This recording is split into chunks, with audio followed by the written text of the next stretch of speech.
الرحمن علم القرآن خلق الإنسان علمه البيان۔ ڈرانا کس چیز سے ہے؟ دوزخ کے عذاب سے، آپ کے فیلئر ہونے سے۔ اگر ہم آخرت کی تیاری نہیں کریں گے دین ہم فیلئر ہوں گے، اللہ نہ کرے ہمارا شمار فیلئرز میں ہو، اور ہم نے سکسیسفل ہونا ہے اور ہم نے جنت گین کرنی ہے انشاءاللہ۔ تو کس کے لیے ڈرانا؟ جہنم کے خوف سے۔ اعوذ باللہ من الشیطان الرجیم، بسم اللہ الرحمن الرحیم۔ ربی اشرح لی صدری ویسر لی امری واحلل عقدۃ من لسانی یفقہوا قولی۔ آمین آمین آمین۔ سورۃ الفرقان مکیہ۔ تبارک، بڑی برکت والی، الذی، بڑی برکت والی وہ ذات، الذی وہ جس نے، نزل نازل کیا، فرقان فرق کرنے والی، جدا جدا کرنے والے احکامات والی کتاب، علی عبدہ اپنے بندے پر، لیکونا تاکہ ہو، للعالمین سارے جہاں کے لیے، نذیرا ڈرانے والا، الذی لہ ملک السماوات والارض، ایسی ذات جس کے لیے آسمانوں اور زمین کی حکومت حاصل ہے، وَلَمْ يَتَّخِذْ وَلَدًا وَلَمْ يَكُنْ لَهُ شَرِيكٌ فِي الْمُلْكِ وَخَلَقَ كُلَّ شَيْءٍ فَقَدَّرَهُ تَقْدِيرًا۔ بڑی برکت والی وہ ذات ہے جس نے یہ کتاب یعنی قرآن اپنے بندہ خاص محمد عربی صلی اللہ علیہ وآلہ وسلم پر نازل فرمائی تاکہ وہ بندہ تمام جہان والوں کے لیے ڈرانے والا ہو۔ اب یہاں پہ اگر ڈرانے والے کی بات کی جا رہی ہے تو یہ ڈرانا کس چیز سے ہے؟ دوزخ کے عذاب سے، آپ کے فیلئر ہونے سے۔ اگر ہم آخرت کی تیاری نہیں کریں گے دین ہم فیلئر ہوں گے، اللہ نہ کرے ہمارا شمار فیلئرز میں ہو، اور ہم نے سکسیسفل ہونا ہے اور ہم نے جنت گین کرنی ہے انشاءاللہ۔ تو کس کے لیے ڈرانا؟ جہنم کے خوف سے، اور اس لیے للعالمین نذیرا، بات کی جا رہی ہے رسول اللہ صلی اللہ علیہ وآلہ وسلم کی، کہ ہم نے بابرکت ذات، بڑی بابرکت ذات ہے جس نے محمد عربی صلی اللہ علیہ وآلہ وسلم جو کہ اپنے بندہ خاص پر ایک کتاب نازل فرمائی تاکہ وہ بندہ تمام جہانوں کے لیے بتائے کہ اس میں کن چیزوں سے آپ نے ڈرنا ہے، کن چیزوں سے آپ نے دور رہنا ہے۔ الذی لہ ملک السماوات والارض ولم يتخذ ولدا ولم يكن له شریک فی الملک وخلق كل شیء فقدرہ تقدیرا۔ ایسی ذات اللہ تعالیٰ کی جس کے لیے آسمانوں اور زمین کی حکومت حاصل ہے، اور اس نے کسی کو اولاد قرار نہیں دیا، اس کی کوئی اولاد نہیں ہے، نہ ہی اس کا کوئی شریک ہے۔ حکومت میں اس نے ہر چیز کو پیدا کیا، اس کی حکومت میں کوئی شریک کار نہیں ہے، نہ اس کی اولاد اس کی حکومت میں شریک کار ہے، اور نہ ہی کوئی اور اس نے ہر چیز کو پیدا کیا ہے۔ وَخَلَقَ كُلَّ شَيْءٍ، وہ کریٹر ہے، ہر چیز پیدا کرنے کا کریٹر ہے، ہر چیز کو بنانے والا ہے، وہ کریٹر ہے، ٹھیک ہے۔ وَخَلَقَ، اور وہ کریٹر ہے، بنانے والا ہے، پیدا کرنے والا ہے ہر چیز کو۔ فَقَدَّرَهُ تَقْدِيرًا، پھر سب کو اللہ تعالیٰ نے الگ الگ اندازے سے رکھا۔ الحمدللہ، اب 18واں پارہ کی سورۃ الفرقان سٹارٹ کریں ہم، اور اس وقت اس سورت کی ابتدا کی 2 آیات جو ہیں وہ میں نے آپ کے ساتھ شیئر کی ہیں، اور اس سے پہلے ہم اس سورت کا مقام، زمانہ نزول، وجہ تسمیہ، موضوع اور اس کی اس میں جتنی بھی تعداد آیات ہے وہ، اور رکوعات اور کلمات وغیرہ کو ڈسکس کرتے ہیں۔ یہاں پہلی ہی آیت تبارک الذی نزل الفرقان میں لفظ فرقان آیا جو کہ قرآن مجید کا ایک نام ہے۔ یہاں پہ جو فرقان کی بات کی جا رہی ہے، نزل الفرقان، یعنی یہ قرآن کریم کی بات کی جا رہی ہے یہاں پہ، اور قرآن کریم کا نام فرقان یہاں پہ مقرر کیا گیا ہے۔ اللہ تبارک و تعالیٰ نے قرآن پاک میں اپنی کتاب کے 55 نام، 55 نیمز رکھے ہیں، جن میں سے ایک نام فرقان بھی ہے، یعنی جدا جدا کرنے والے احکامات، الگ الگ احکامات۔ فرقان کے لفظی معنی ہے ہر وہ چیز جو کہ حق اور باطل کے درمیان فیصلہ کرے۔ اب یہاں پہ یہ جو فرقان کی بات ہو رہی ہے تو یہ فرقان کیا ہے؟ ہر وہ چیز جو کہ حق اور باطل کے درمیان میں فیصلہ کرنے والی ہوتی ہے۔ سچ کیا ہے، حق کیا ہے، جھوٹ کیا ہے، نزل الفرقان یہ ہے۔ جس نے حق اور سچ کے درمیان میں فیصلہ کرنا. تو یہ کتاب کیا ہے؟ یہ جدا کرنا، اس میں جدا کرنے والے وہ تمام کوالٹیز کی بات کی جا رہی ہے کہ یہ نزل الفرقان ہے، یعنی جدا جدا کرنے والے احکامات. جدا کن چیزوں کو سیپریٹ کرنا ہے؟ حلال چیزوں کو سیپریٹ کر دینا ہے، حرام چیزوں کو سیپریٹ کر دینا ہے. جو چیزیں اسلام میں حلال ہیں وہ ہمارے لیے حلال ہوں گی، اور یہ کتاب ہمیں بتاتی ہے، یہ قرآن ہمیں بتاتا ہے، دنیا کی سب سے بہترین کتاب ہمیں بتاتی ہے کہ آپ نے حق اور سچ میں کیا فیصلہ کرنا ہے، آپ کے لیے کیا حلال رکھا گیا ہے، آپ کے لیے کیا حرام رکھا گیا ہے. اگر آپ حلال کو لیتے ہیں تو then you are successful in this world and after here. اگر آپ حلال لیتے ہیں تو آپ اس دنیا میں بھی کامیاب ہیں اور اگلی دنیا میں بھی آپ کامیاب ہوں گے. اور جو باطل ہے، یہاں پہ باطل کی جو وضاحت کرتی ہے، اور اگر آپ اس کو چھوڑ دیتے ہیں دین آپ کامیاب ہوں گے in this world and after here. اگر آپ اس کو اڈاپٹ کرتے ہیں، باطل کو، جھوٹ کو،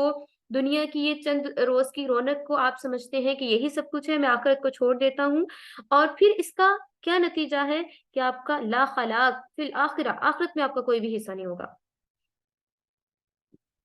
تو اس میں یہ ایسی کتاب ہے جو کہ ہمیں بتاتی ہے کہ حق اور باطل کے درمیان فرق کیا جا سکے. تو چونکہ قرآن کریم فرق کرنے والا ہے سچ اور جھوٹ میں، خیر اور شر میں، ہدایت اور ضلالت میں، حرام اور حلال میں، عدل اور ظلم میں، اور علم اور جہل میں، نور اور ظلمت میں، مفید یا مضر ہے ان میں، مفسد ہے یا مصلح ہے اس میں، جھوٹا ہے یا سچا ہے اس میں، راست ہے یا اس میں کوئی ابہام ہے اس میں. اور اسی مناسبت سے قرآن پاک کا ایک نام فرقان بھی ہے جو کہ اس صورت میں مقرر کیا گیا. پھر بات کرتے ہیں اس صورت کی. یہ صورت مکی ہے، سورۃ الفرقان جو ہے، پھر ہم اس کی بات کرتے ہیں. یہ مکی صورت ہے. مکہ مکرمہ میں قیام مکہ کا جو درمیانہ دور اس صورت کا زمانہ نزول ہے. ترتیب کے لحاظ سے قرآن کریم کی 114 صورتوں میں سے 65ویں نمبر میں ہے. ٹھیک ہے. تو لیکن اگر نزول کے حساب سے ہم بات کریں تو اس کا شمار 6 لکھا ہوا ہے کہ 6 نمبر پہ یہ نازل ہوئی تھی، یعنی 5 صورتیں اس صورت سے پہلے مکہ معظمہ میں نازل ہو چکی تھیں اور 64 بعد میں نازل ہوئی، اور ہجرت سے بعد میں نازل ہوئی. ٹھیک ہے. اس صورت میں 77 آیات اور 6 رکوعات ہیں.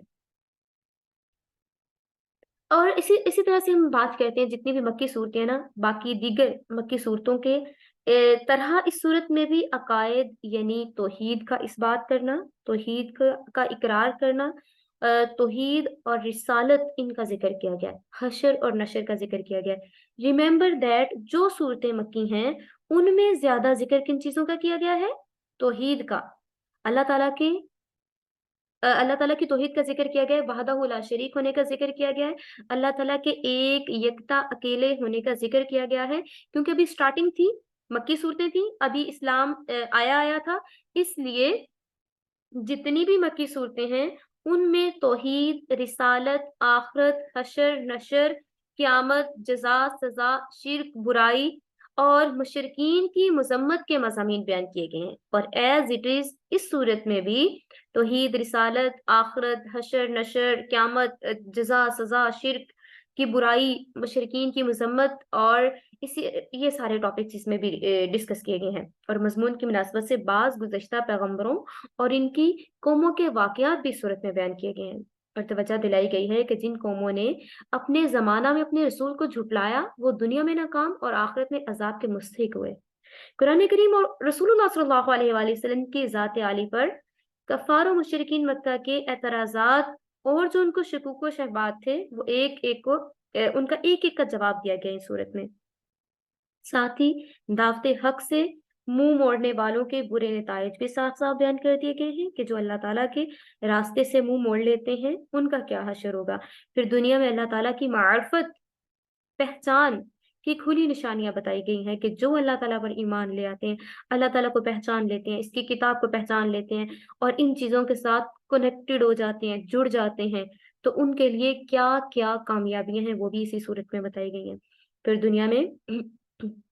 اللہ تعالیٰ کو پہچاننے کے طریقے بتائے گئے ہیں اور توحید کی تعلیم دی گئی ہے، اور لاسٹ پر اہل ایمان کے بلند ان کے کردار کی بات کی گئی، اخلاق کی بات کی گئی ہے، ان کے اعمال کا ذکر کیا گیا ہے، تاکہ ان چیزوں کو دیکھتے ہوئے مشرکین اپنے برے اعمال سے توبہ کر لیں اور اپنے اعمال کو مینٹین کر لیں، اور پھر وہ ان سے کمپیریزن کریں کہ ہمیں کیا چیز لینی چاہیے، پھر ان کو دنیا میں بھی ان کی بتائی گئی ہیں کہ یہ ان طریقوں سے کامیاب ہو سکتے ہیں، اور یہ تاکہ جو کفار ہیں ان کو دیکھ کر ایمان لیں۔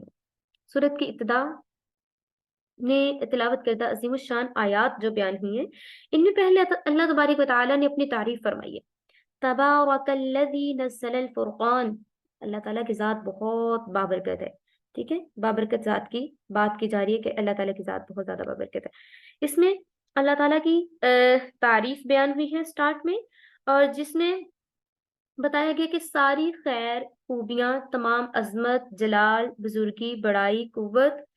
ہر چیز اللہ تعالیٰ کی ذات پاک ہے۔ یہ سارا مفہوم اس سے کئی زیادہ ہے کہ ایک لفظ تبارک میں موجود ہے۔ حقیقت میں نہ تو ہمارے پاس ایسے الفاظ ہیں کہ ہم اللہ تعالیٰ کی برکت کی شان بیان کر سکیں، اور نہ ہی کوئی ایسی چیز موجود ہے جو کہ ہم امیجن کر سکیں کہ وہ اس طرح سے ہو سکتے ہیں۔ بس یہ کہ ہمارے پاس کچھ الفاظ ہیں، ہم اللہ تعالیٰ کی تعریف بیان کر لیتے ہیں۔ اللہ تعالیٰ کی تعریف اس قدر زیادہ ہے کہ اگر میں اس پر بات کرنا شروع کروں میری زندگی ختم ہو جائے گی، لیکن اللہ تعالیٰ کی تعریف باقی ہوگی۔ اور اسی طرح سے اگر لکھنا سٹارٹ کریں، ساری دنیا کے قلم ختم ہو جائیں گے، اور ساری دنیا کے درخت ختم ہو جائیں گے اگر ان کی کلمیں بنائی جائیں، ساری دنیا کے سمندر ختم ہو جائیں گے اگر ان کی سیاہی بنائی جائے، اللہ تعالیٰ کی تعریف ابھی باقی ہوگی۔ میں اور آپ جو اللہ تعالیٰ کی حمد و ثنا بیان کرتے ہیں، یا ہم عبادات کرتے ہیں، یا ذکر و اذکار کرتے ہیں، اللہ تعالیٰ کو ان چیزوں کا ضرورت نہیں ہے، کیونکہ اللہ تعالیٰ کی عبادت کے لیے اس قدر سینکڑوں کی تعداد میں فرشتے موجود ہیں جو دن رات اللہ تعالیٰ کی عبادت کر رہے ہوتے ہیں، ذکر و اذکار کر رہے ہوتے ہیں، اللہ تعالیٰ کی حمد و ثنا بیان کر رہے ہوتے ہیں۔ ایون ان کے اندر سونے کا سافٹ ویئر ہی نہیں رکھا گیا، اللہ تعالیٰ نے ان کے اندر یہ چیز ہے ہی نہیں، نہ وہ سوتے ہیں، نہ وہ کھاتے ہیں، نہ وہ پیتے ہیں، ہر ٹائم ایک سیکنڈ کے لیے بھی نہیں وہ رکتے، وہ اللہ تعالیٰ کی تسبیح بیان کرتے رہتے ہیں، اللہ تعالیٰ کی تعریف بیان کرتے رہتے ہیں۔ تو ہم یہ جو ایفرٹس کر رہے ہیں، ہم اپنی آخرت کو بہترین بنانے کے لیے ایفرٹس کر رہے ہوتے ہیں۔ اس چیز کو جتنا اپنے ذہن میں جلدی بٹھا سکتے ہیں بٹھا لیں، اتنا ہی ہمارے لیے زیادہ اچھا ہوگا کہ اللہ تعالیٰ کو ہماری عبادات کی ضرورت نہیں ہے، بلکہ ہم آخرت بہترین بنانے کے لیے، ہم سکسیسفل ہونے کے لیے، کامیاب ہونے کے لیے ہم یہ محنت کر رہے ہوتے ہیں۔ اور جو یہ محنت کر لے گا، جو آخرت کے لیے ٹائم کو مینٹین کر لے گا، وہ کامیاب ہے، اور جو نہیں کرے گا وہ فیلئر ہے۔ سکسیسفل اور جو فیلئر ہے، ان دونوں میں یہی ڈفرینس ہے کہ وہ آخرت کے لیے بھی محنت کر رہے ہوتے ہیں، تو آخرت کے لیے جو محنت کریں گے وہ کامیاب ٹھہریں گے۔ تو یہ بات ہم کر رہے ہیں کہ اللہ تعالیٰ کی ذات اس قدر بابرکت ہے، وہ بلند ہے، رفعت اور بزرگی والی ذات اللہ تعالیٰ ہے، جس نے قرآن حکیم جیسی عظیم الشان کتاب اتاری، جس میں انسان کے لیے تمام مفید چیزیں کھول کر رکھ دی گئی ہیں، اچھی چیزیں کھول کر بیان کر دی گئی ہیں تاکہ وہ انہیں حاصل کرے، بری چیزیں بھی واضح کر دی گئی ہیں تاکہ وہ ان سے بچیں۔ انسان اس عظیم الشان کتاب کے ذریعے حق باطل، جھوٹ سچ، برے اور بھلے میں کھلم کھلا فرق سمجھ سکتا ہے۔ اب دیکھیں، یہ کتاب جو صرف مسلمانوں کے لیے نہیں ہے، ریممبر دیٹ، یہ کتاب صرف مسلمانوں کے لیے نہیں ہے، یہ کتاب ہر انسان کے لیے ہے، اور انسان اس عظیم الشان کتاب کے ذریعے سے اگر اس میں مفید چیزوں کو اڈاپٹ کرنا شروع کرے نا، خود پہ لاگو کرنا شروع کرے، تو وہ کامیاب ہے۔ ہم یہ چیز اس طرح سے دیکھتے ہیں کہ دیکھیں، ہم سے سیکھ کے یا قرآن میں جو چیزیں بیان کی گئی ہیں، وہ اب نان مسلم خود پہ وہ ان چیزوں کو امپلیمنٹ کر رہے ہیں، وہ سکسیسفل ہو رہے ہیں، وہ ان چیزوں کے بارے میں بتا رہے ہیں کہ یہ چیزیں ہمیں کرنی چاہیے، یہ چیزیں ہمیں کرنی چاہیے، تو وہ کیا اس سے ان کو فائدہ ہو رہا ہے۔ لیکن ہم کیا کہتے ہیں، ہمیں اسلام نے کیا کہا، اسلام ہمیں یہ کہتا ہے کہ آپ جب کھانا کھاتے ہیں نا، کھانا کھانے سے پہلے آپ نے اپنے ہینڈ واش کرنے ہیں، ہاتھ اچھے سے دھونے ہیں، ہاتھ دھونے کے بعد پھر آپ نے کھانا کھانا ہے، بسم اللہ پڑھ کے کھانا آپ نے اسٹارٹ کرنا ہے، اور کیا ہے اس سے جرم سارے دور ہو جاتے ہیں۔ تو وہ ویزیبل نہیں ہے نا، ہم نہیں دیکھ سکتے، تو سائنس آج ہمیں کیا کہتی ہے کہ آپ کو بیفور ایٹنگ آپ کو چاہیے کہ آپ اپنے ہینڈ واش کریں، ٹھیک ہے، بہت ساری ایسی چیزیں ہیں، یہ چھوٹی سی سمپل سی ایگزامپل میں آپ کے ساتھ شیئر کروں، لیکن بہت ساری ایسی چیزیں ہیں کہ اس میں رکھ دیا گیا، یہ ایسی کتاب ہے جس میں خیر ہی خیر رکھ دی گئی ہے، اگر آپ اس کتاب پہ عمل کرتے ہیں تو آپ کامیاب ہیں۔ تو یہ جو کتاب ہے، یہ کتاب ہمیں فرق واضح کرواتی ہے حق اور باطل کا، جھوٹ اور سچ کا، اور اس میں ہر چیز کا اللہ تعالیٰ نے فرق رکھ دیا ہے سامنے۔ پھر اس قرآن کریم کو انسانوں تک پہنچانے کے لیے اور اسے اچھی طرح سمجھانے کے لیے اپنے بندہ خاص حضرت محمد عربی صلی اللہ علیہ وآلہ وسلم کو اللہ تعالیٰ نے سلیکٹ کیا، منتخب فرمایا، تاکہ آپ تمام جہان کے انسانوں کو بتائیں اور اس کے اختیار کرنے والوں کو خوشخبری سنائیں کہ جو اس کتاب پر عمل کریں گے وہ سکسیسفل ہیں، انہیں خوشخبری سنا دیجئے کہ آپ سکسیسفل ہیں، آپ اس دنیا میں بھی کامیاب ہیں، آپ آخرت میں بھی کامیاب ہیں، اور جو باطل ہے اس میں وہ بھی واضح کر دیں اور اس کے اختیار کرنے والوں کو ڈرائیں۔ یہاں پہ بات کی گئی ہے نذیرہ کی، ڈرانے کی بات کی گئی ہے، للعالمین نذیرہ، کہ کن کو ڈرانا ہے؟ سارے جہان کو ڈرانا ہے، اور سارے جہان کو بتا دینا ہے کہ اگر آپ اس کتاب پر عمل کر لیتے ہیں تو آپ کامیاب ہیں، اگر آپ اس کتاب پر نہیں عمل کریں گے تو آپ کو ڈرانے کی بھی بات کی جا رہی ہے، کہ ڈرانے کی بات اس طرح سے کی جا رہی ہے کہ اگر اس پہ عمل نہیں کریں گے تو دنیا میں بھی آپ نہیں کامیاب ہو سکتے۔ چوری، چگلی، جھوٹ، غیبت، یہ ساری معاشرتی برائیاں ہیں نا، تو ان چیزوں کو اگر آپ اڈاپٹ کرتے ہیں تو کوئی بھی آپ کو اچھا نہیں سمجھے گا، دنیا میں بھی آپ نہیں کبھی بھی کامیاب ہو سکتے۔ اگر نان مسلم کی بات کریں، یورپین کنٹریز کی اگر ہم بات کریں، تو کیا وہاں پہ چوری کرنے والے کو اچھا سمجھا جاتا ہے؟ کیا وہاں پہ ڈاکہ ڈالنے والے کو اچھا سمجھا جاتا ہے؟ کیا وہاں پہ راہزن کو اچھا سمجھا جاتا ہے؟ کیا ان برائیوں کو جو قرآن ہمیں منع کرتا ہے، جن چیزوں کو قرآن منع کرتا ہے، کیا وہاں کے معاشرے میں کیا نان مسلم ان چیزوں کو پسند کرتے ہیں؟ کسی چور کو، ڈاکو کو، راہزن کو پسند کرتے ہیں؟ کسی لٹیرے کو پسند کرتے ہیں؟ نہیں پسند کرتے نا۔ تو کیا یہ قرآن نے ہمیں چیزیں بتائی ہیں؟ قرآن آپ کو کیا کہتے ہیں کہ للعالمین نذیرا، کہ اس میں سکسیس ہے دنیا کے لیے بھی اور آخرت کے لیے بھی، اگر یہ باطل پہ آپ عمل کریں گے، جھوٹ پہ آپ عمل کریں گے، اسپیشلی جھوٹ کی بات کی گئی ہے، جھوٹ کو اگر آپ لے لیتے ہیں تو کیا جھوٹے لوگوں کو باقی لوگ جو ہیں، وہ نان مسلم جو ہیں، باقی انسان اس چیز کو پسند کرتے ہیں؟ اگر مسلم کے علاوہ ہم بات کریں تو نہیں پسند کرتے نا۔ تو یہ قرآن کیا ہے؟ یہ ایک ایسی کتاب ہے جس میں بشیرہ یعنی خوشخبری دینے والا، نذیرہ اور ڈرانے والے کی بات کی گئی ہے، کہ رسول اللہ صلی اللہ علیہ وآلہ وسلم نے ہر چیز کو واضح کر دیا، مسلمانوں کو بتا دیا گیا، کسی کو کسی اندھیرے میں نہیں رکھا گیا، معاذ اللہ، ہر چیز واضح کر دی گئی۔ یہ نہیں ہے کہ اگر سم ٹائم ایسا ہوتا ہے نا کہ کوئی، اگر ہم کسی کمپنی کو جوائن کرتے ہیں یا اس طرح سے بازار ہمیں بڑی اچھی نظر آ رہی ہوتی ہے، لیکن بعد میں یہ ہوتا ہے کہ جو ان کے ڈرا بیکس ہوتے ہیں، ٹھیک ہے، تو وہ ان چیزوں کو تھوڑا ہائڈ کر رہے ہوتے ہیں۔ تو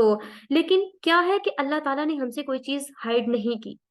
اللہ تعالیٰ نے مسلمانوں کو ہر چیز بتا دی ہے، للعالمین نذیرا، ڈرانے والے جو احکامات ہیں، جہنم کے جو خوف ہیں، ان چیزوں کے بارے میں بھی بتایا گیا ہے۔ نہیں کریں گے، نہیں قرآن پہ عمل کریں گے، نہیں احادیث پہ عمل کریں گے، نہیں آپ اسلام پہ عمل کریں گے، احکامات پہ عمل کریں گے، تو آپ کے لیے یہ ڈرا بیکس ہیں، آپ کو اس طرح سے ڈرایا جا رہا ہے، آپ نہیں کامیاب ہو سکتے دنیا میں، آپ کو ڈال دیا جائے گا جہنم میں۔ اور پھر خوشخبری بھی سنائی گئی ہے، بشیرہ، خوشخبری دینے والے رسول اللہ صلی اللہ علیہ وآلہ وسلم، جگہ جگہ پہ بشارتیں دی گئی ہیں، جگہ جگہ پہ خوشخبریاں دی گئی ہیں کہ آپ کے لیے کیا فرمایا گیا ہے، خالدین فیہا ابدا، جس میں وہ ہمیشہ کے لیے رہیں گے،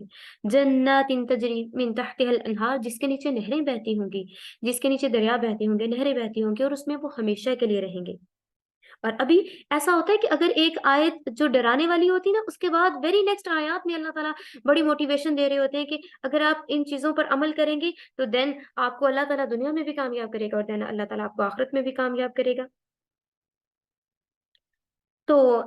یعنی پھر اس آیت میں یہاں پہ للعالمین نذیرا کے الفاظ استعمال ہوئے، یعنی تمام جہان والوں کے لیے آپ نذیر ہیں۔ تو اس سے صاف معلوم ہوتا ہے قرآن کی دعوت اور محمد صلی اللہ علیہ وآلہ وسلم کی رسالت کسی ایک قوم یا کسی ایک ملک کے لیے نہیں، بلکہ پوری دنیا کے لیے ہے، اور اپنے ہی زمانہ کے لیے نہیں، بلکہ قیامت تک آنے والے تمام زمانوں کے لیے۔ اور یہ جو چیپٹر قرآن مجید میں، یہ اور بھی بہت ساری جگہوں پہ آیا ہے، لائک سورۃ الاعراف میں جو ہم نے ڈسکس کیا تھا 9ویں پارے میں، قل یا ایھا الناس انی رسول اللہ الیکم جمیعا، آپ کہہ دیجئے اے انسانوں، میں تم سب کی طرف اللہ کا رسول ہوں۔ اور اسی طرح سے 22ویں پارے میں سورہ سبا میں فرمایا گیا ہے وَمَا أَرْسَلْنَاكَ إِلَّا كَافَّةً لِلنَّاسِ بَشِيرٌ وَنَذِيرٌ، اور ہم نے آپ کو سارے ہی جہان کے انسانوں کے لیے بشارت دینے والا، خوشخبری دینے والا اور خبردار کرنے والا یعنی ڈرانے والا بنا کر بھیجا ہے۔ آگے یہاں بتایا جاتا ہے کہ آسمانوں اور زمین کا حاکم ایک اکیلا مالک اللہ تعالیٰ ہے، اس لیے نہ اس کی کوئی اولاد ہے، نہ اس کا کوئی شریک ہے، نہ کوئی اس کے ساتھ شرکت کرنے والا ہے۔ اس نے تنہا اپنی قدرت سے ہر چیز کو پیدا کیا اور تنہا اس کا انتظام سنبھالتا ہے۔ ہر چیز کے لیے اس کی خصوصیتیں مقرر فرمائی ہیں اور ٹھیک اندازے سے اللہ تعالیٰ نے ہر ایک چیز کو رکھ دیا ہے اور ہر ایک چیز کو ایک قاعدے اور قانون میں جکڑ دیا ہے جس سے باہر جانے کی کسی کی بھی مجال نہیں ہے۔ اگر سورج ہے وہ ٹائم پہ نکلتا ہے، ٹائم پہ غروب ہوتے ہیں، مجال نہیں ہے کہ وہ ذرا سے ادھر ادھر ہو جائے۔ اسی لیے وہ وحدہ لا شریک ہے، وہ معبود برحق ہے۔ اور یہاں سے یہ بھی معلوم ہوتا ہے ہمیں کہ قدرت خداوندی نے کائنات کی ہر چیز کو ایسا ناپ تول کر پیدا فرمایا ہے کہ اس کی فطری موزونیت کے لحاظ سے ذرا سی کمی بیشی یا انگلی رکھنے کی بھی اللہ تعالیٰ نے گنجائش نہیں چھوڑی۔ اللہ اکبر کبیرہ۔ بڑے بڑے سائنسدان حکمت کے دریا میں ایسے ہوتے لگا رہے ہوتے ہیں اور آخر کار ان کو یہی کہنا پڑتا ہے تبارک اللہ احسن الخالقین۔ وہ بڑی بابرکت ذات ہے جس نے بہترین کریشن کی ہے، جس چیز کی کریشن کرتی ہے بہترین لازوال اتنی انبیٹیبل اللہ تعالیٰ نے کریشن کر دی ہے ہر چیز کی۔ خرچ کے مخلوقات میں اس جو عظیم خلقت اللہ تعالیٰ نے بہترین خلقت پیدا کی ہے، جس چیز کو بھی پیدا فرمایا اس کی شکل صورت اجزا اور اس میں ہر طرح کی کوئی نہ کوئی حکمت رکھ چھوڑی ہے اور ایک ایک مخلوق اس کی قدرت اور حکمت اللہ تعالیٰ کا شاہکار ہے۔ تو اب ہم اگلی آیات کی طرف چلتے ہیں، تھرڈ آیت کی طرف۔ وَاتَّخَذُوا مِن دُونِهِ آلِهَةً لَا يَخْلُقُونَ شَيْئًا وَهُمْ يُخْلَقُونَ وَلَا يَمْلِكُونَ لِأَنفُسِهِمْ ضَرًّا وَلَا نَفْعًا وَلَا يَمْلِكُونَ مَوْتًا وَلَا حَيَاةً وَلَا نُشُورًا۔ اور ان مشرکین نے اللہ کو چھوڑ کر ایسے معبود بنا لیے ہیں جو کسی چیز کے کریٹرز نہیں ہیں، جو کسی بھی چیز کے پیدا کرنے والے یا بنانے والے نہیں ہیں۔ لا یخلقون، وہ نہیں بنانے والے، اللہ بنانے والا ہے، اللہ کے سوا کوئی نہیں ہے جو بنانے والا ہو، بلکہ وہ خود مخلوق ہیں اور خود اپنے لیے نہ کسی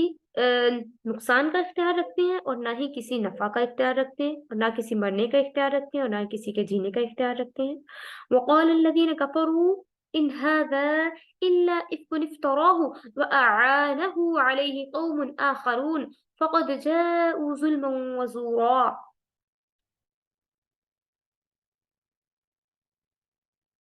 اور کہہ دیجئے، اور وہ اس طرح سے کہتے ہیں، وقال الذین کفروا، اور وہ کافر اس طرح سے کہتے ہیں کہ یہ کچھ بھی نہیں، یہ تو جھوٹ ہے۔ اور جس شخص یعنی پیغمبر صلی اللہ علیہ وآلہ وسلم نے اپنی طرف سے ایک جھوٹ گھڑ لیا ہے معاذ اللہ، اور دوسرے لوگوں نے اس میں اس کی مدد کی ہے معاذ اللہ، اور سو یہ لوگ بہت بڑے ظلم اور جھوٹ کے مرتکب ہوئے ہیں اور یہ ان پر باتیں کر رہے ہیں۔ وقالوا اساطیر الاولین، اور یہ کافر لوگ یہ بھی کہتے ہیں کہ یہ تو پہلے لوگوں کی کہانی ہے، یہ تو اساطیر الاولین یعنی پہلے یہ پرانے لوگوں کی کہانیاں ہیں اور اس میں کوئی بھی ایسی چیز نہیں ہے کہ جو یہ رسول اللہ صلی اللہ علیہ وآلہ وسلم ان کو قرآن کی سٹوریز بتاتے ہیں یا قرآن میں سے کچھ آیات بتاتے ہیں یا پہلے انبیاء علیہ السلام کی بات کرتے ہیں، تو یہ کیا کہتے ہیں، یہ کہتے ہیں کہ یہ تو اساطیر الاولین یعنی کہ پہلے لوگوں کی کہانیاں سنا رہے ہوتے ہیں، یا معاذ اللہ یہ تو جھوٹی کہانیاں سنا رہے ہوتے ہیں۔ اساطیر الاولین نکتتبها فهي تملى عليه بکرة وأصیلا، اور جو کہتے ہیں کہ یہ تو بہت سے لوگوں سے منقول ہوتی چلی آئی ہیں، یعنی اس پیغمبر نے کچھ لوگوں سے یہ کہانیاں لکھوا لی ہیں معاذ اللہ، اور وہی صبح و شام بکرۃ و اصیلا صبح اور شام پڑھ پڑھ کر سنا دیتے ہیں معاذ اللہ۔ قل انزلہ الذی یعلم السر فی السماوات والارض انہ کان غفورا رحیما۔ آپ اس کے جواب میں کہہ دیجئے کہ اس قرآن کو تو اس ذات نے اتارا ہے جس کو سب چھپی ہوئی باتوں کا، خواہ وہ آسمان میں ہو خواہ وہ زمین میں ہو، ہر چیز کا علم ہے۔ انہ کان غفور الرحیم، بے شک اللہ سبحانہ تعالیٰ کی ذات بڑی غفور الرحیم ہے۔ اب ہم نے سٹارٹ میں یہ بھی ڈسکس کیا تھا کہ بہت سارے ایسے اعتراضات تھے جو کہ کافر مشرکین جو تھے وہ رسول اللہ صلی اللہ علیہ وآلہ وسلم پر کیا کرتے تھے، اور ان اعتراضات کا جواب اللہ سبحانہ وتعالیٰ نے اس صورت میں دیا ہے، کیونکہ ابھی جو تھے مکہ، کیونکہ یہ مکی صورت ہے اور مکہ میں ابھی یہ چھٹی صورت تھی، تو اس لیے سٹارٹنگ میں بہت سارے اعتراضات تھے جو کہ مشرکین مکہ کیا کرتے تھے، تو ان اعتراضات کا بھی جواب دیا جا رہا ہے۔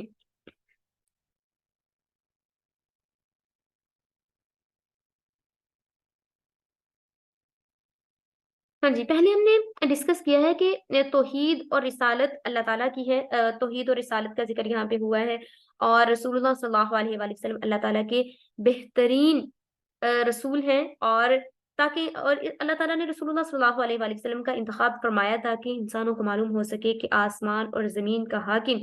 اور مالک اللہ تعالیٰ کی ذات ہے، جس کی نہ کوئی اولاد ہے، نہ کوئی جس کی اس کے ساتھ کوئی حکومت میں شریک ہے۔ یہ تمام چیزیں ہم نے ڈسکس کی تھی۔ اب ان آیات میں پہلے مشرکین کی جہالت اور مذمت بیان کی جاتی ہے کہ کس قدر وہ ظلم، تعجب اور حیرت کا مقام ہے کہ ایسے کریٹر، ایسے خالق، مالک، قادر اور مختار اور حکیم زبردست ہستی کو کافی نہ سمجھ کر یہ مشرکین دوسرے معبود بناتے ہیں اور ان کے آگے جھکتے ہیں جو کہ ایک ذرہ بھی پیدا کرنے پر قادر نہیں ہے۔ لا یخلقون، وہ نہیں پیدا کر سکتے کسی بھی چیز کو، وہ نہیں بنا سکتے۔ کہاں وہ بنا سکتے ہیں کسی بھی چیز کو؟ تو وہ کیا ہے، وہ ان کے آگے جھکتے ہیں، اور وہ ایک ذرا بھی پیدا کرنے کا اختیار نہیں رکھتے۔ نہ مارنا نہ جلانا ان کے قبضہ میں ہے، نہ اپنے مستقل اختیار سے وہ کسی کو تھوڑا سا بھی نفع پہنچا سکتے ہیں، نہ کسی کو تھوڑا سا نقصان پہنچا سکتے ہیں، بلکہ وہ تو خود اپنی ذات کے لیے بھی ذرا برابر فائدہ حاصل کرنے یا نقصان سے محفوظ رہنے کی قدرت نہیں رکھتے، اتنی ان کے اندر طاقت نہیں ہے۔ ایسے عاجز اور مجبور لوگوں کو وہ اللہ تعالیٰ کا شریک ٹھہراتے ہیں، اور یہ کس قدر کم عقلی کی بات ہے۔ مشرکین کی یہ جہالت اور ضلالت تو اللہ تعالیٰ کی نسبت کی طرف تھی۔ اب دوسری جہالت بیان ہوئی ہے جو کہ رسول اللہ صلی اللہ علیہ وآلہ وسلم کی نسبت سے یہ مشرکین کہتے ہیں، جو کہ یہ کہتے ہیں کہ یہ جو رسول اللہ صلی اللہ علیہ وآلہ وسلم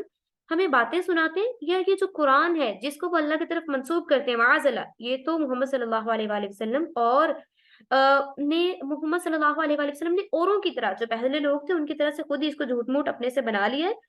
کیونکہ وہاں پہ سب سے زیادہ شاعر ہوا کرتے تھے، تو انہوں نے کہا کہ یہ شاعری انہوں نے اپنے سے کی ہوئی ہے، خود سے انہوں نے یہ سارا کچھ بنا لیا ہے۔ تو اللہ تعالیٰ نے پھر ان کو کیا فرمایا، سورۃ البقرہ میں بار بار فرمایا کہ انہیں چاہیے کہ اس کی مثال ایک آیت بنا لائیں،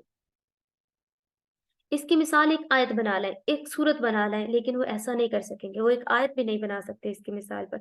تو وہ کہتے تھے کہ یہ انہوں نے خود سے یہ کتاب بنا لی ہے اور وہ اللہ تعالیٰ کی طرف منسوخ کر دیا۔ پھر ان کے ساتھی یہ بھی کہنے لگے کہ معاذ اللہ، اللہ تعالیٰ کی طرف سے مشرکین کے ان اقوال کا جواب اس طرح سے دیا گیا ہے کہ اس سے بڑھ کر ظلم اور جھوٹ کیا ہوگا کہ وہ ایسے کلام کو جو کہ زندہ ہے، آفتاب سے زیادہ روشن ہے، وہ اس کو جھوٹ کہتے ہیں، وہ اپنی طرف سے اس کو کھلا ہوا جھوٹ کہتے ہیں۔ اور کیونکہ تمام اہل عرب جانتے تھے کہ رسول اللہ صلی اللہ علیہ وآلہ وسلم نے کسی سے کچھ نہیں پڑھا تھا، آپ نے نہ کبھی کسی سے لکھنا پڑھنا سیکھا، نبوت سے پہلے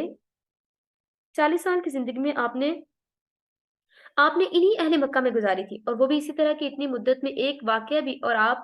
کی زندگی کا ایک لمحہ بھی ایسا نہیں تھا جس پر کوئی انگلی اٹھا سکے، اور آپ کی ایک ایک جو اوصاف تھے، ہر اوصاف سے وہ سب لوگ واقف تھے، اور اہل مکہ کا ہر بندہ رسول اللہ صلی اللہ علیہ وآلہ وسلم کی تعریف کیا کرتا تھا، رش کیا کرتے تھے، آپ کی مقبولیت بہت عام تھی، محبوبیت بہت عام تھی، سب لوگ آپ سے بہت زیادہ محبت کرتے تھے، آپ صادق تھے، امین تھے، دیانتدار تھے، امانتدار تھے، اخلاق بہت اچھا تھا، اور سب آپ کو بہت پیار سے بلایا کرتے تھے، بہت پیارے پیارے القابات سے پکارا کرتے تھے۔ پھر جب کہ آپ نے رسالت کا اعلان کیا، نبوت کا اعلان کیا، جب اللہ تعالیٰ کی طرف سے آپ کو اس بہترین منصب پر فائز کر دیا گیا، اور آپ نے نبوت کا اعلان کیا، اور وہی جو آسمان سے وہی نازل ہوتی تھی اس کے امین بنا دیے گئے، تو کفار مکہ صرف باپ دادا کو خوش کرنے کے لیے اور اپنے باپ دادا کی روش کو پامال ہوتے دیکھ کر آپ کی عیب جوئی کرنے لگے، لیکن جھوٹ کے پاؤں کہاں تک ہوتے، کبھی وہ آپ کو شاعر کہتے، کبھی ساحر کہتے، کبھی کاہن کہتے، کبھی مجنون، نعوذ اللہ معاذ اللہ۔ حیران تھے کہ کس طرح وہ اپنی جاہلانہ روش کو باقی رکھیں، اور اپنے ان جھوٹے معبودوں کو، اپنے جھوٹے ان جو انہوں نے گھر رکھے تھے، بت وغیرہ بنا رکھے تھے، وہ ان کو سچ ثابت کر سکیں۔ مشرکین کی اس بہتان بندی کے جواب میں رسول اللہ صلی اللہ علیہ وآلہ وسلم کو ہدایت فرمائی جاتی ہے، آپ ان کو جواب میں کہہ دیجئے کہ اس قرآن کو تو اس ذات پاک نے اتارا ہے جس کو سب پوشیدہ چھپی ہوئی باتوں کی، خواہ وہ آسمان میں ہو یا زمین میں ہو، سب چیزوں کا علم ہے، جس کے نالج سے زمین اور آسمان کی کوئی چیز باہر نہیں ہے۔ اس کے کلام کی معجزانہ فصاحت اور بلاغت اتنی بہترین ہے کہ کوئی بھی اس کے بارے میں کچھ نہیں سوچ سکتا، لیکن اللہ تعالیٰ جو ہے وہ ہر طرح کی غیب کا علم ہے، یا جو بھی ہے اللہ تعالیٰ اس کے بارے میں اچھے طریقے سے جانتے ہیں، وہ چھپی ہوئی باتیں ہیں، وہ سامنے والی باتیں ہیں، اللہ تعالیٰ کی رسائی آپ کی سوچ تک بھی ہے۔ تو یہ ساری چیزیں ان کو بتا دیجئے کہ اللہ تعالیٰ جو ہے وہ غفور الرحیم ہے، وہ بہترین، وہ شان رحیمی ہے، اور آپ اس کے بارے میں ایسی کفریہ بات نہیں کہہ سکتے، لیکن چونکہ اللہ تعالیٰ واقعی غفور الرحیم ہے، اور اگر وہ اس طرح کی باتیں کر رہے تھے تو اللہ تعالیٰ ان کو سزا دے سکتے تھے، لیکن اللہ تعالیٰ فوراً سزا اس لیے بھی نہیں دیتے تاکہ وہ اس کی ذات سے مایوس نہ ہو جائیں اور وہ اسی حالت میں ہی نہ یہاں سے چلے جائیں۔ تو اس لیے مشرکین میں سے بعد میں دیکھا کہ بہت سارے لوگ تھے جو کہ مشرف با اسلام بھی ہوئے، اسلام بھی قبول کیا، توبہ بھی کی، اپنے کیے پر نادم بھی ہوئے، ایون بہت سارے ایسے لوگ بھی تھے جو کہ بیٹیوں کو زندہ گاڑ دیا کرتے تھے لیکن اسلام قبول کیا، اس کے بعد پھر اللہ تعالیٰ کی محبوبیت حاصل کی، ٹھیک ہے، اللہ تعالیٰ کے محبوب بندے بن گئے۔ تو اس لیے یہاں پہ ان چیزوں کی بات کی جا رہی ہے کہ اللہ تعالیٰ اپنی طرف بلا رہے ہیں اور بتا رہے ہیں کہ وہ بشیرن اور نذیرن، یعنی رسول اللہ صلی اللہ علیہ وآلہ وسلم کو ایک بہترین بندے کا اللہ تعالیٰ نے انتخاب کر کے وَرَفَعْنَا لَكَ ذِكْرَكَ، اس بندے کا اللہ تعالیٰ نے انتخاب کیا جن کے ذکر کو دنیا اور آخرت میں بلند کر دیا گیا، کہ اے نبی ہم نے آپ کے ذکر کو آپ کے لیے دنیا اور آخرت میں بلند کر دیا، ان کا انتخاب کر کے آپ کو بتایا کہ کیا چیز ہے، what is right and what is wrong, کیا چیز رائٹ ہے کیا چیز رانگ ہے، اور آپ کو اس میں فیصلہ کرنا ہے، صحیح چیزوں کو آپ نے اڈاپٹ کرنا ہے، جو غلط چیزیں ہوں گی ان سے آپ نے منہ موڑ لینا ہے، ان کی طرف آپ نے دیکھنا نہیں ہے، ان کی طرف آپ نے جھکنا نہیں ہے۔ وَقَالُوا مَا لِهَذَا الرَّسُولِ يَأْكُلُ الطَّعَامِ وَيَمْشِي فِي الْأَسْوَاقِ، اور یہ کافر لوگ رسول اللہ صلی اللہ علیہ وآلہ وسلم کی نسبت یوں کہتے ہیں کہ اس رسول کو کیا ہوا کہ وہ ہماری طرح کھانا کھاتا ہے، بازاروں میں چلتا پھرتا ہے۔ لولا انزل الیہ ملک فیکون معہ نذیرا، اور اس کے ساتھ کوئی فرشتہ کیوں نہیں بھیجا گیا، وہ اس کے ساتھ رہ کر ڈراتا، او یلقا الیہ کنز او تکون لہ جنت یأکل منها، یا اس کے پاس غیب سے کوئی خزانہ آ پڑتا، یا اس کے پاس کوئی باغ ہوتا جس سے یہ کھایا کرتا۔ وقال الظالمون ان تتبعون الا رجلا مسحورا، اور ظالم یوں کہتے ہیں کہ تم لوگ ایک ایسے شخص پر بھروسہ کرتے ہو جو کہ جس کے اندر دماغ نہیں ہے، معاذ اللہ، رجلم مسحورا، ایک ایسا شخص جس پر سحر ہوا ہے، جادو کا مارا ہوا ہے، معاذ اللہ۔ انظر کیف ضربوا لك الامثال فضلوا فلا يستطيعون سبیلا، اے نبی صلی اللہ علیہ وآلہ وسلم دیکھیے یہ لوگ آپ کے لیے کیسی عجیب باتیں بیان کرتے ہیں، سو یہ گمراہ ہو گئے، یہ دوبارہ راہ راست پر نہیں آ سکتے۔ اب ہم جو لیکچر تھا اس کو ہم ڈسکس کرتے ہیں پہلے تھوڑا سا، اور پریویس لیکچر میں جو آیات تھی اس میں کفار مکہ کے بہت سارے اقوال بیان کر کے ان کے جواب دیے گئے تھے، کہ وہ جو طرح طرح کے اعتراضات رسول اللہ صلی اللہ علیہ وآلہ وسلم پر اٹھایا کرتے تھے ان کے جوابات دیے گئے تھے۔ اب آگے مزید انہیں کفار مکہ کے بعض دیگر جو اعتراضات تھے رسول اللہ صلی اللہ علیہ وآلہ وسلم کے متعلق جو وہ کیا کرتے تھے ان کی تردید کی جا رہی ہے۔ حضرت ابن عباس رضی اللہ تعالیٰ عنہ بیان کرتے ہیں کہ ایک بار سرداران قریش جمع ہوئے اور باہم مشورہ کیا کہ اس وقت محمد صلی اللہ علیہ وآلہ وسلم کو بلا کر جو کچھ کہنا سننا اور فیصلہ کرنا ہے وہ کر لیں تاکہ ہماری جانب سے مصالحت کی تحریک میں کوئی کمی نہ رہ جائے، اس کے بعد جو کرنا ہے کیا جائے گا۔ چنانچہ حضور اقدس صلی اللہ علیہ وآلہ وسلم کو بلایا گیا، آپ تشریف لائے تو حاضرین سرداران مکہ نے کہا کہ ہم چند باتیں کرنے کے لیے اس وقت آپ کے پاس حاضر ہوئے ہیں، ہم یہ دریافت کرتے ہیں کہ آپ نے یہ جو ایک جدید تحریک پیدا کی ہے اس کی غرض اور اس کے پیچھے کیا پرپس ہے۔ اگر اس کا مقصد حصول مال ہے تو ہم چندہ جمع کر کے آپ کے لیے اتنا مال جمع کر دیتے ہیں کہ مکہ میں آپ سے زیادہ کوئی مالدار نہیں ہوگا۔ اگر آپ کو سرداری چاہیے تو ہم آپ کو سردار بنانے کے لیے تیار ہیں۔ اگر آپ حکومت کے طالب ہیں تو اس میں بھی کوئی دشوار نہیں ہے۔ رسول اللہ صلی اللہ علیہ وآلہ وسلم نے جواب دیا کہ مجھے ان باتوں میں کسی کی خواہش نہیں ہے۔ میں نہ مال و دولت چاہتا ہوں، نہ سرداری چاہتا ہوں، نہ امارت اور بادشاہی کا طالب ہوں۔ حق بات یہ ہے کہ اللہ تبارک و تعالیٰ نے مجھے اپنا پیغمبر بنا کر بھیجا ہے اور اپنی کتاب مجھ پر نازل فرمائی ہے، اور مجھے حکم دیا گیا کہ میں تمہیں جنت کی بشارت اور دوزخ کا عذاب بتا دوں۔ میں نے تم کو پیغام پہنچا دیا، تمہاری خیر خواہی کا حق ادا کر دیا۔ اب اگر آپ نے میری بات کو نہ مانا، اگر میری بات کو مان لیا تو دنیا اور آخرت میں آپ کے لیے کامیابی ہوگی، اگر نہ مانا تو کیا ہوگا؟ اللہ تعالیٰ آپ کو ذلیل و رسوا کرے گا۔ اگر آپ میری بات نہیں مانیں گے تو میں صبر کیے رہوں گا یہاں تک کہ اللہ میرا اور تمہارا فیصلہ فرما دیں گے۔ سرداران کفار جو تھے وہ بولے کہ ہم نے جو امور آپ کے سامنے پیش کیے، جو باتیں آپ کے سامنے پیش کی، اگر آپ ان میں سے کسی کو قبول نہیں کرتے تو اچھا اپنے رب سے درخواست کریں کہ وہ کوئی فرشتہ آسمان سے اتار دے جو آپ کے ساتھ رہے اور آپ کے باتوں کی تصدیق کرے اور ہمارے اعتراضات کا جواب دے۔ یا یہ دعا کیجئے کہ اللہ تعالیٰ آپ کے لیے سرسبز باغ، شاندار کوٹھیاں، سونے چاندی کے محلات بنا دے تاکہ آپ کی حالت اتنی شکستہ رہے، اتنی جو آپ کی شکستہ حالت ہے وہ نہ رہے۔ اور جو ہم دیکھ رہے ہیں کہ آپ کے پاس ایک غیبی خزانہ بھی ہونا چاہیے تاکہ دوسرے کم مایہ لوگوں کی طرف جب آپ ان کو اپنے پاس بلائیں، آپ کا غیبی خزانہ دیکھ کر وہ آپ پر یقین لے آئیں اور آپ مرتبہ پیغمبری کے پھر ہم آپ کو لائق سمجھیں گے۔ حضور اکرم صلی اللہ علیہ وآلہ وسلم نے فرمایا کہ میں اس قسم کی کوئی درخواست اللہ تعالیٰ سے نہیں کروں گا۔ میری بعثت کی یہ غرض ہی نہیں ہے، مجھے تو صرف بشیر و نذیر بنا کر بھیجا گیا ہے۔ قرآن پاک کفار کے ان اقوال کو ان آیات میں بیان کرتے ہوئے کیا فرما رہا ہے؟ ان آیات میں یہ بیان کیا جا رہا ہے کہ رسول اللہ صلی اللہ علیہ وآلہ وسلم کو پیغمبر بنا کر بھیجا گیا، کوئی معمولی انسان نہیں ہے۔ ایک پیغمبر کی حیثیت یہ نہیں ہے کہ وہ معمولی انسانوں کی طرح کھانا نہیں کھا سکتے، پی نہیں سکتے، وہ ایک معمولی انسان نہیں ہے، بلکہ اللہ تبارک و تعالیٰ نے انہیں سلیکٹ کیا، بہترین اس منصب پر فائز کیا۔ پیغمبری کے لیے کسی قسم کا کوئی وظیفہ نہیں کیا جاتا، اس کے لیے کسی قسم کی کوئی ڈگری نہیں چاہیے ہوتی۔ یہ نہیں کہ کوئی بھی دنیا میں ہم ٹائٹل لینے کے لیے اسٹڈی کرتے ہیں، اگر ہمیں ڈاکٹر بننا ہوتا ہے تو ہم اس کے لیے MBBS کرتے ہیں، اگر ہمیں انجینئر بننا ہوتا ہے، اگر ہمیں کوئی بھی فیلڈ لینی ہوتی ہے، پائلٹ بننا ہوتا ہے، جو بھی کرنا ہوتا ہے اس کے لیے ہم اسٹڈی کرتے ہیں، اس کی ڈگری چاہیے ہوتی ہے۔ لیکن جو پیغمبری ہے اس کے لیے کسی قسم کی کوئی ڈگری نہیں چاہیے، بلکہ اللہ تبارک و تعالیٰ کے ساتھ اپنے برگزیدہ بندوں میں سے کچھ بندوں کو سلیکٹ کر کے انہیں پیغمبر بنا کے دنیا میں بھیج دیتے ہیں۔ تو یہ سلیکشن اللہ سبحانہ و تعالیٰ کی طرف سے ہوتی ہے۔ تو یہ یہاں پہ آیات میں بتایا جا رہا ہے کہ آپ یہ جو اس طرح طرح کی نوازشات پیش کر رہے ہیں، یہ طرح طرح کی لالچ دے رہے ہیں، معاذ اللہ رسول اللہ صلی اللہ علیہ وآلہ وسلم کو ان چیزوں کی ضرورت نہیں ہے۔ اللہ تعالیٰ نے انہیں بشیر و نذیرہ بنا کر بھیجا ہے اور یہ اللہ تعالیٰ کی طرف سے چن لیے گئے ہیں، انہیں آخر الزماں بنا دیا گیا ہے۔ ان کے لیے کیا فرما دیا گیا ہے جو کل بھی میں نے آپ کے ساتھ شیئر کیا تھا، وَرَفَعْنَا لَكَ ذِكْرَكَ، اے نبی ہم نے آپ کے لیے آپ کے ذکر کو بلند کر دیا۔ کتنا یہ کوئی ایک ایسا کہہ لیں اسکیل نہیں ہے کہ جس پہ ناپا گیا ہو اتنا ذکر بلند کر دیا۔ اتنا بلند کرنے سے کیا مراد ہے؟ یہاں پہ بلند کرنے سے مراد یہ ہے کہ رسول اللہ صلی اللہ علیہ وآلہ وسلم کے ذکر کو قیامت تک کے لیے بلند کر دیا گیا ہے۔ ہر آنے والی نسل رسول اللہ صلی اللہ علیہ وآلہ وسلم کی ذات مبارکہ کی تعریف کرتی رہے گی،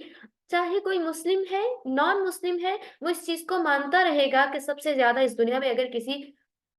کو عزت دی گئی ہے تو وہ آخر الزماں محمد عربی صلی اللہ علیہ وآلہ وسلم کو اللہ سبحانہ تعالیٰ نے عزت عطا فرمائی ہے اور ان کے ذکر کو قیامت تک کے لیے بلند فرما دیا۔ اللہ اکبر کبیرہ۔ تو ان آیات میں انہوں نے کہا کہ آپ کے ساتھ فرشتہ بھی ہونا چاہیے تاکہ وہ آپ کی حفاظت کرے۔ تو اللہ تعالیٰ نے کہا کہ اب میں خود رسول اللہ صلی اللہ علیہ وآلہ وسلم کی حفاظت فرمانے والا ہوں۔ پھر اگلی آیت میں کیا فرمایا جا رہا ہے؟ تبارك الذي إن شاء جعل لك خيرا من ذلك جنات تجري من تحتها الأنهار خالدين تحتها الأنهار شاء جعل لك خيرا۔ وہ ذات بڑی عالی شان ہے، اگر وہ چاہے تو آپ کو اس سے اچھی چیزیں دے دے، یعنی بہت سارے باغات جن کے نیچے نہریں بہتی ہوں گی، اور آپ کو بہت سارے محلات بھی دے دے۔ اگر اللہ چاہے تو آپ کو بہت ساری چیزیں ایسی عطا کر دے۔ خيرا من ذلك جنات تجري من تحتها الأنهار ويجعل لك قصورا.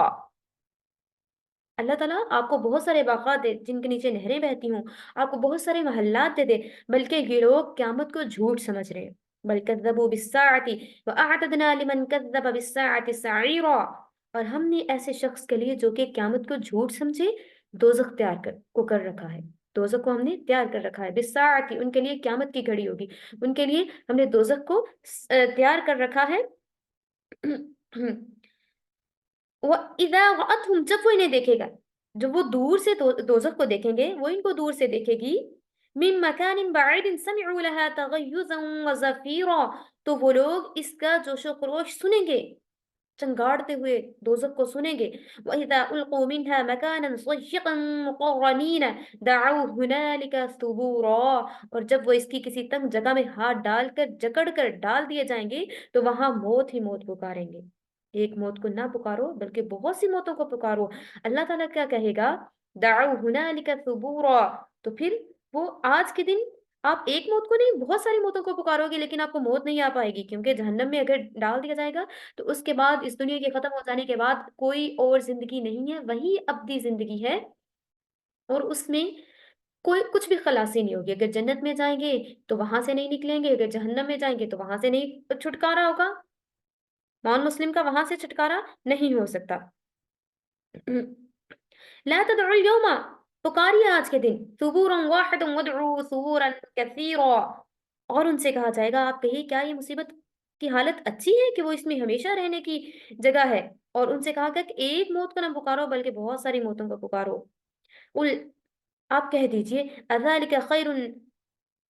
آپ کہہ دیجئے کیا یہ حالت اچھی ہے یا وہ والی حالت اچھی ہے؟ ام جنت الخلد التي وعد المتقون. کیا آپ اس کنڈیشن کو پسند کر رہے ہیں یا آپ اس کنڈیشن کو پسند کر رہے ہیں جس کا وعدہ کیا گیا ہے اللہ تعالیٰ سے ڈرنے والوں کا؟ وعد المتقون، وعدہ کیا گیا ہے ان لوگوں سے جو کہ اللہ تعالیٰ سے ڈرنے والے ہیں. کانت لہم جزاء ومصیرا،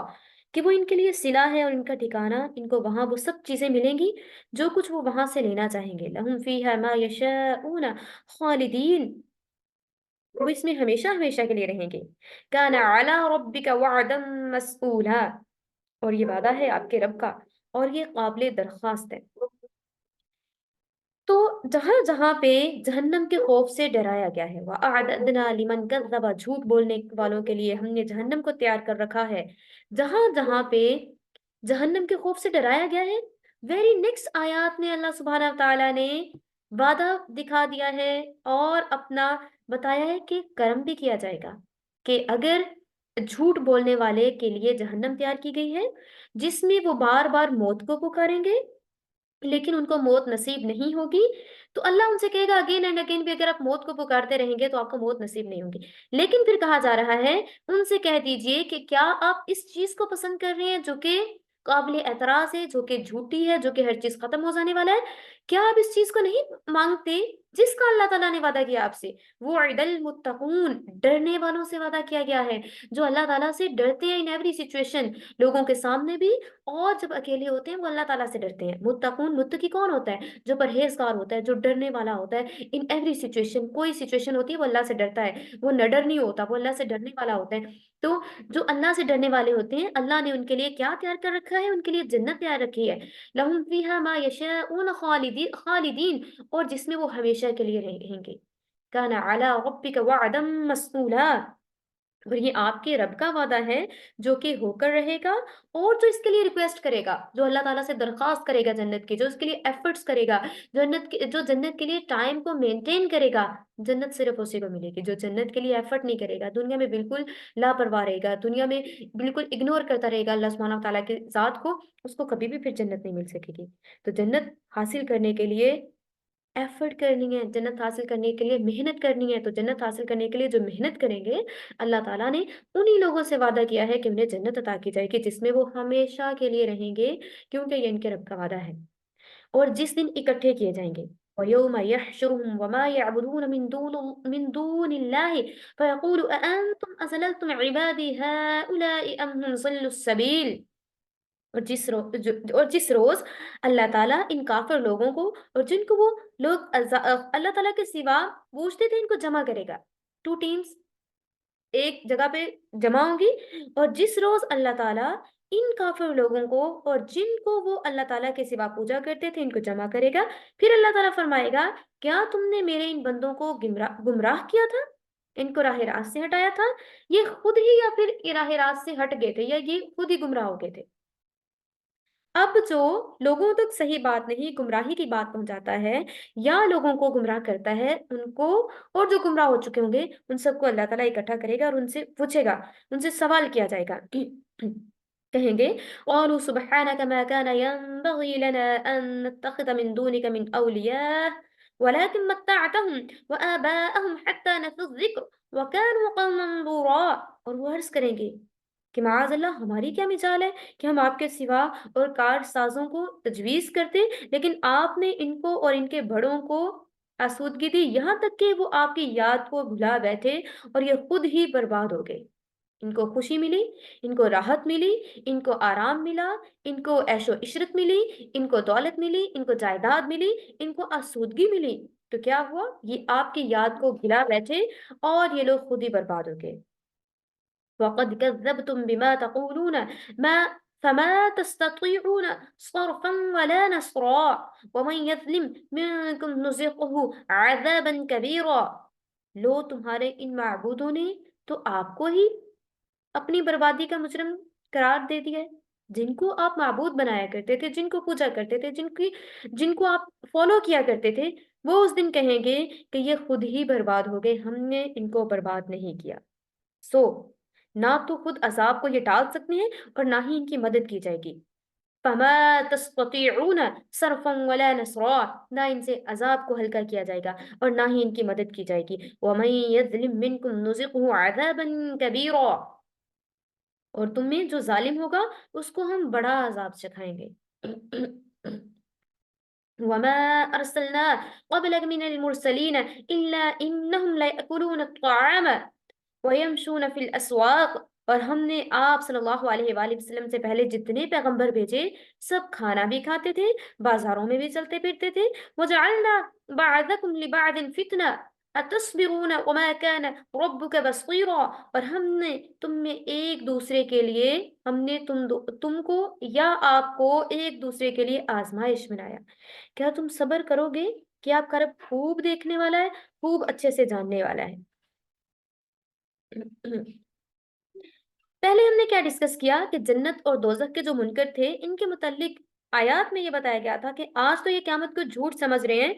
اور سمجھ رہے ہیں کہ یہ ہر چیز ایسے ہی بس فانی ہے، یا سمجھ رہے ہیں کہ یہ ہر چیز جو ہے وہ ٹیمپریری نہیں ہے، یہی سارا کچھ ہے ہمارا، اور قیامت کو وہ بالکل جھوٹ سمجھ رہے ہیں. تو ان لوگوں کے لیے کیا فرمایا گیا تھا کہ یہ لوگ جو ہیں کبھی بھی کامیاب نہیں ہوں گے، بلکہ ان کے لیے ذلت والا عذاب ہوگا، رسوائی والا عذاب ہوگا، اور اس سے وہ کبھی بھی نکل نہیں پائیں گے. اور اس ٹائم پہ وہ اپنی موت کو پکاریں گے لیکن ان کو موت نصیب نہیں ہوگی. اور ان کے لیے قیامت میں ان کے لیے جہنم تیار رکھی ہے جس میں یہ انکار اور کفر کی وجہ سے ہاتھ پاؤں جکڑ کر ڈال دیے جائیں گے. پھر وہاں کے عذاب اور مصائب کی وجہ سے موت کو پکاریں گے اگین اینڈ اگین، مگر پھر موت وہاں پہ آئے گی نہیں، وہ تو کیونکہ دائمی عذاب ہوگا. تو ان آیات میں یہ بتایا جاتا ہے کہ قیامت کے دن جب سب کا حشر نشر ہوگا، سب کے نام اعمال ان کے سامنے ہوں گے، سب کو اللہ سبحانہ وتعالیٰ کے سامنے جمع کیا جائے گا، تو کفار و مشرکین کی حسرت میں اضافہ کرنے اور ان کے غم کو بڑھانے کے لیے اللہ تعالیٰ مشرکوں کے ان معبودوں سے بھی دریافت کرے گا کیا تم نے میرے سوا اپنی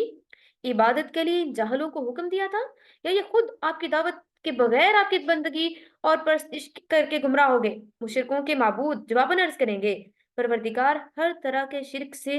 پاک ہے، آپ ہر طرح کے شرک سے پاک ہیں. ہمیں یہ اختیار ہی کہا تھا کہ ہم پرستاروں کو بناتے اور ہم ان سے کہتے کہ آپ اللہ کو چھوڑ کر ہماری عبادت کریں، یا اللہ کو چھوڑ کر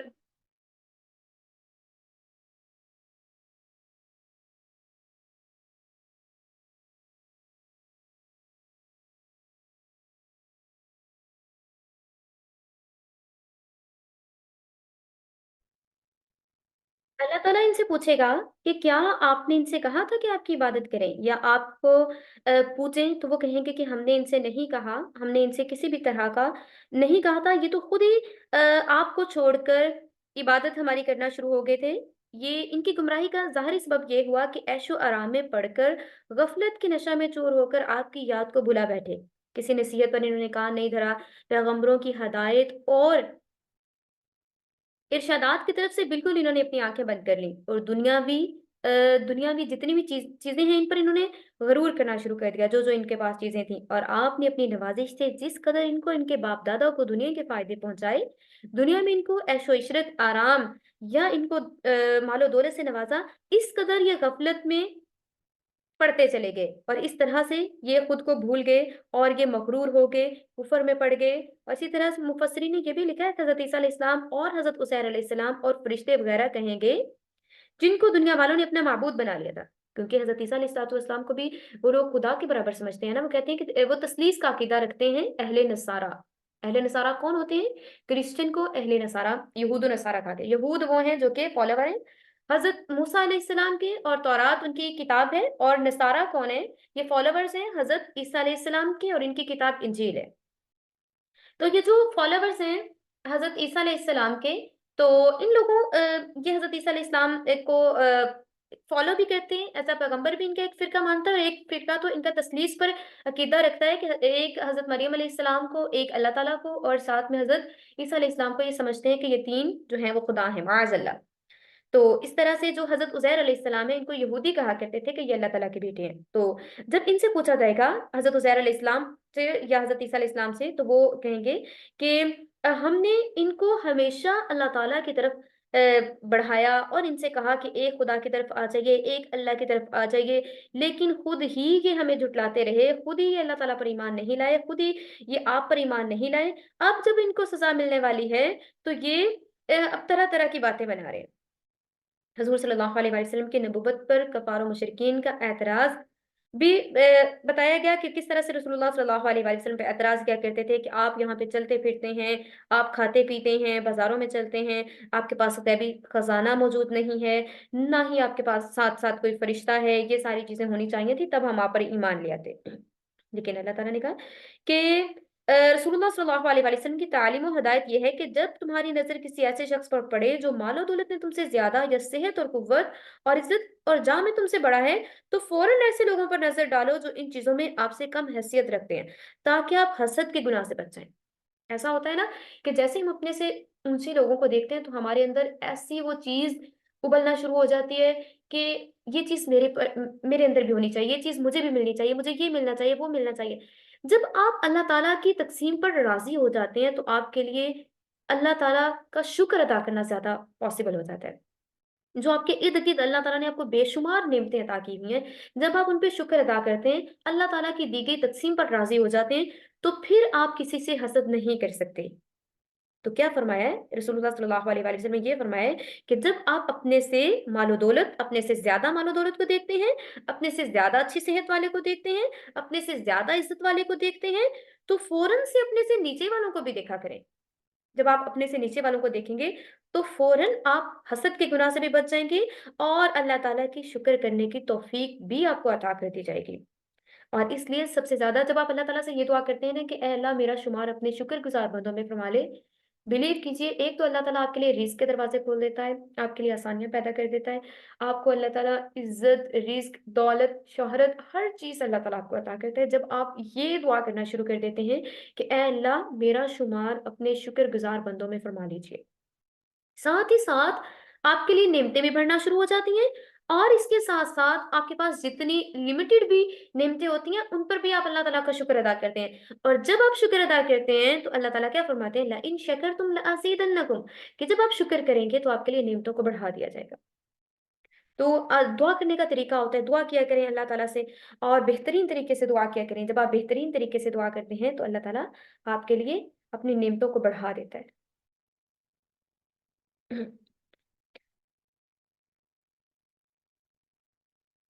پھر آگے لاسٹ پہ کہا گیا ہے اتصبرون وکان ربک بصیرا،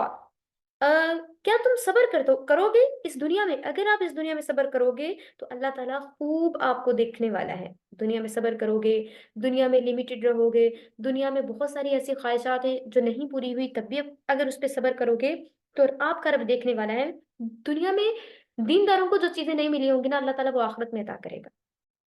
یا پھر آپ شکر گزار بن جائیں گے، یا آپ دیندار ہی ہیں ساتھ ساتھ آپ شکر گزار بھی ہیں، تو اللہ آپ کو دین بھی دے گا، دنیا بھی دے گا، دونوں چیزیں آپ کو عطا کر دے گا۔ لیکن پھر وہ آپ اللہ تعالیٰ کے راستے میں بھی دیں گے، پھر آپ کو دیتے ہوئے کوئی مسئلہ اور پریشانی بھی نہیں ہوگی، کیونکہ آپ کو پتہ ہے کہ جو اللہ نے ہمیں دیا ہے ہم اسی میں سے دے رہے ہیں۔ پھر آپ کے ذہن میں یہ نہیں ہوگا کہ میں کسی کی ہیلپ کر رہی ہوں، یا آپ کے ذہن میں یہ نہیں ہوگا کہ میں کسی کو دے رہی ہوں، پھر آپ کو یہ ہوگا کہ جو اللہ نے مجھے دیا ہے اسی میں سے میں دے رہی ہوں۔ تو اسی طرح سے ایک حدیث کا مفہوم ہے کہ دینے والا ہاتھ بہتر ہے لینے والے ہاتھ سے، مینس کہ اوپر والا ہاتھ بہتر ہے نیچے والے ہاتھ سے۔ ہمیشہ دعا کیا کریں کہ آپ کا ہاتھ اوپر والا ہو، اللہ آپ کو اتنا دنیا میں بھی عطا کر دے کہ آپ دینے والے بنے۔ نیچے والا ہاتھ بہتر نہیں ہوتا، اوپر والا ہاتھ بہتر ہوتا ہے جو دینے والا ہوتا ہے۔ اور جب آپ اللہ تعالیٰ کے راستے میں دیتے ہیں تو اللہ تعالیٰ آپ کو بہت کچھ عطا کرتا ہے۔ تو ہمیشہ ان چیزوں کو اپنا ٹارگٹ بنائیے، اللہ تعالیٰ سے ہمیشہ شکر گزاری کی صفت ہونے کی دعا مانگیے، اور یہ دعا کرتے رہیے کہ اے اللہ میرا شمار اپنے شکر گزار بندوں میں فرما لیجیے۔